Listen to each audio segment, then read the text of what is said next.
Yes, last time నిన్న నా ప్రెఫరెన్స్లో I was mentioning more about కార్యకర్తలకు సంబంధించిన విషయం. ఎందుకంటే లాస్ట్ టైం మనం అధికారంలోకి వచ్చిన వెంటనే జూన్లో అధికారంలోకి వచ్చాం, మార్చ్లోనే కోవిడ్ వచ్చేసింది.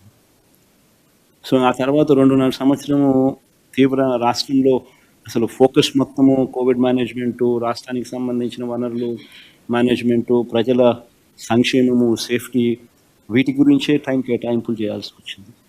సో ఈ నేపథ్యంలో కార్యకర్తలకు ఒక నాయకుడిగా, ఒక పార్టీ నాయకుడిగా, ఒక లీడర్గా, కార్యకర్తలకు ఒక తండ్రిగా చేయగలిగింది బహుశా నా దృష్టిలో నేను తక్కువ చేసినా నాకు అనిపించింది.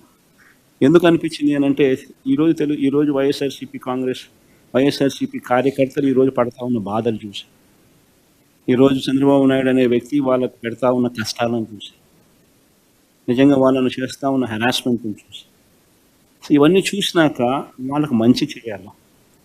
వాళ్ళ మీద ఎవరైతే జులుం ప్రదర్శించినారో వాళ్ళందరికీ బుద్ధి రావాలి. పోలీస్ డ్రెస్ ఉంది కదా అని చెప్పి నీ ఇష్టం వచ్చినట్టుగా నిన్ను ఇల్లీగల్గా అరెస్ట్ చేయకూడదు. There's got to be some account of responsibility. అలాంటి వాళ్ళతో, ఆ అన్యాయం చేసిన వ్యక్తితో, అన్యాయం చేయబడిన వీళ్లకు సెల్యూట్ కొట్టించి క్షమాపణ చెప్పిస్తాం.